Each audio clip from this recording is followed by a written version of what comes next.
आइए प्रिय दोस्तों, मैं आपका जाना पहचाना विनोद गांव बादरी से आज महाभारत की कथा में लेके चलते हैं। जो पीछे भी वीडियो हमने डाली है, आप सुनते हैं, बड़ा प्यार करते हैं, बड़ा दुलार करते हैं, हमारा मोटिवेशन बढ़ता है। देहाती अनमोल यूट्यूब चैनल के सौजन्य से आप लोगों तक पहुंचा रहा हूं।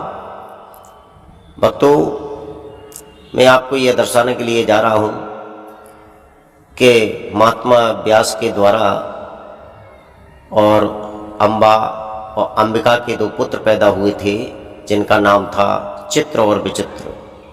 एक बांदी थी, उनके एक पुत्र पैदा हुआ था जिनका नाम था महात्मा विदुर। और महात्मा विदुर बड़े ज्ञानी पुरुष थे, बड़े शांत मन स्वभाव थे, बड़े अच्छे थे, पर बातें ज़्यादा करते थे, इसलिए उनका नाम रखा गया विदुर। विदुर बहुत बढ़िया अच्छे महात्मा थे। इधर धृतराष्ट्र एक बच्चे का नाम रखा जाता है जो अंधे पैदा हुए थे, जिन्हें जन्म से नहीं दिखता था, उनका नाम रखा गया धृतराष्ट्र।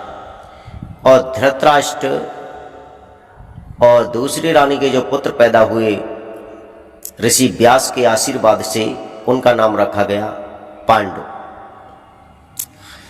अब ये दोनों राजकुमार तर्क सियाने होते हैं, बड़े बड़े हो जाते हैं, तो इनकी शादी होती है।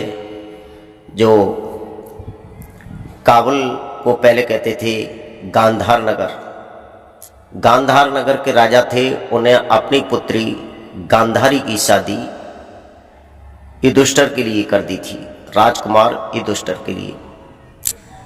और एक बात और बताओ भक्तों, महाराज पांडु थे जिनकी शादी हुई थी बटेश्वर से। महाराज सूरसेन की पुत्री थी और उस पुत्री का नाम रखा था उन्होंने प्रथा। प्रथा नाम रखा, थोड़ी बड़ी हो जाती है प्रथा, बड़े शांत मन स्वभाव थी, बड़े आचार विचार बहुत सुंदर थे। प्रथा नाम था, धीरे धीरे 5 वर्ष की हो जाती है। थोड़ी सी हम इस कथा को शादी की तरफ मोड़ देते हैं तो जीवन परिचय पर नज़र डालते हैं। जो कुंती का जीवन परिचय कैसा था। अब प्रथा थोड़ी बड़ी हो जाती है, तब तक महात्मा आ जाते हैं कुंती भोज। और कुंती भोज को जब बताया महाराज सूरसेन ने कि मेरे घर में एक बेटी ने जन्म लिया है, कहने लगे कुंती भोज, क्या उस पुत्री को हमें भी दर्शन कराइए। आवाज मारी, बुलाया, प्रथा आओ ऋषि के दर्शन करो। जब दर्शन करने के लिए आई हैं तब महात्मा कुंती भोज कहने लगे महाराज सूरसेन से, क्षमा करें राजन, इस पुत्री को तुम मुझे दे दो। तो महाराज सूरसेन मना न करते हुए कहने लगे आप ले जाओ। और कुंती को वो वहां से लेके चलते हैं, प्रथा को अपने यहाँ आकर के उसका नाम रखते हैं कुंती। महात्मा कुंती भोज की बेटी थी तो उसका नाम कुंती नाम रख दिया, पहले प्रथा था। अब कुंती तनक सियानी होती हैं और ये घनघोर तपस्या करती हैं, भजन करती हैं। तो ऋषि दुर्वासा वहाँ पे आते हैं, कहने लगे कुंती, तुमने बहुत भजन किया है और मैं देवताओं का भेजा हुआ आया हूँ। मैं आपको एक आशीर्वाद देता हूँ कि कभी भी आपको जरूरत पड़े, किसी भी देवता को आप अपने पास बुला सकती हैं निसंकोच होकर के। कुंती कहने लगी मुझे क्या जरूरत है। फिर भी दुर्वासा ऋषि ने कहा जीवन बहुत लंबा है, कभी समय भी आ सकता है, इस कारण आप किसी भी देव को आप बुलाएंगे, सूर्य है, चंद्र है, या इंद्र है, अग्नि, वायु, या कोई भी देव जिसे आप याद करेंगे वो तुम्हारे कक्ष में उपस्थित जरूर होगा। मेरा ये आपके लिए आशीर्वाद है। इतना कहकर के दुर्वासा ऋषि वहां से चले जाते हैं। जब दुर्वासा ऋषि वहां से चले जाते हैं, कुंती की शादी हो जाती है महाराज पांडु के साथ में। और महाराज पांडु के साथ में जब शादी हो जाती है, एक शादी और होती है महाराज पांडु की मद्र देश में। मद्र देश के राजा थे जिनकी नाम था, और उनकी बेटी थी माधरी। माधुरी विशेष सुंदर थी, बहुत गोला चट्टा बदन था, विशेष सुंदर थी। माधुरी की शादी महाराज पांडु के साथ में हो जाती है और महाराज पांडु की ही जहाँ माधुरी आती है उनके साथ में एक दासी आती है। दासी की शादी महात्मा विदुर के साथ में हो जाती है। इस तरह से तीनों की शादी हो जाती है।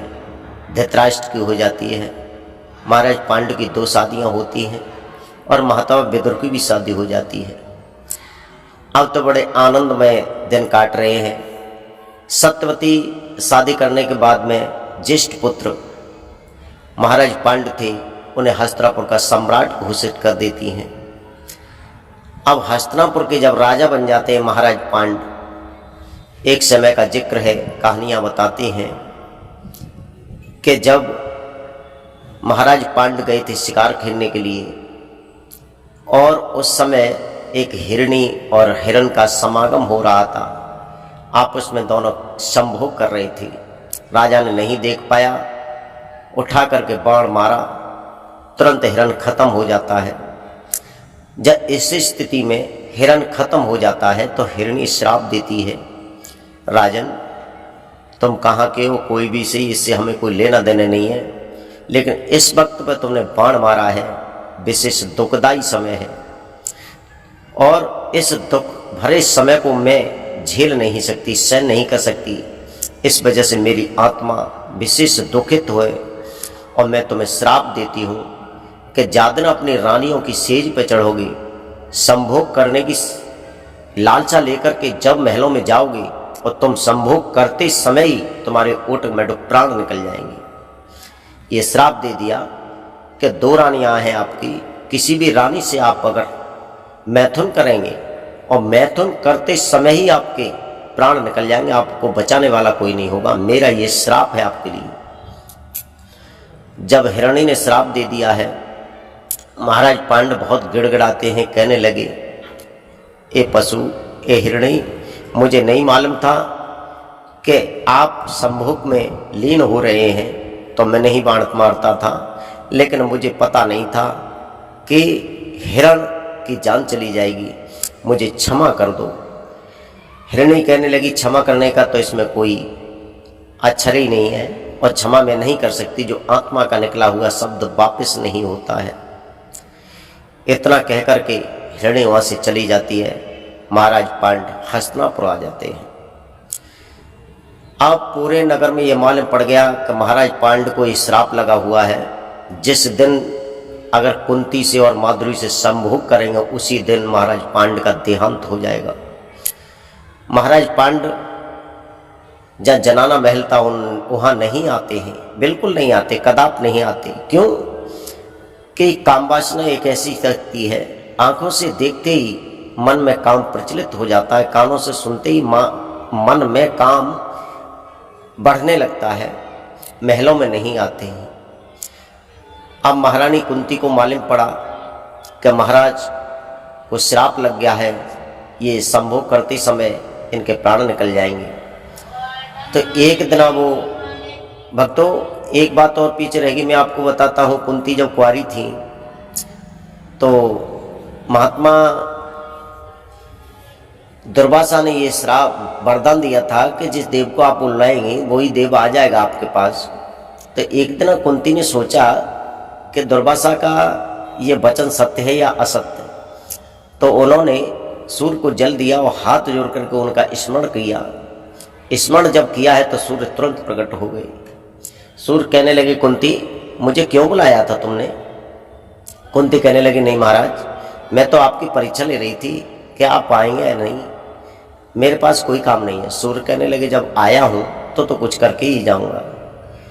शास्त्र ये बताते हैं कि सूर्य ने कुंती के साथ में भोग किया और कुंती मासिक धर्म से उस समय निवृत्त हुई थी, तो उनके गर्भ ठहरा और उस गर्भ से एक पुत्र ने जन्म लिया जिसका नाम कर्ण पड़ता है। कुंती ने दुबके दुबके चोरी चोरी एक संदूका में रख के उस पुत्र को नदी में बहा दिया। जिस पुत्र के कवच और कुंडल साथ में आया था, सुरक्षा कवच, वहाँ आगे जाकर के किसी मछुआरे ने निकाला। जब सूत ने निकाला तो अपने घर ले जाते हैं। सूत की पत्नी का नाम था राधे। इस वजह से कुंती पुत्र कर्ण को एक नाम और दिया गया है महाभारत में, राधे।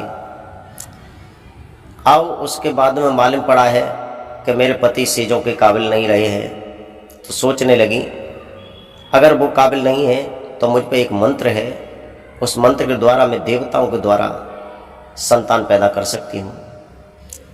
तो यहाँ से आगे की कथा कौन से देवता से कौन सी संतान पैदा हुई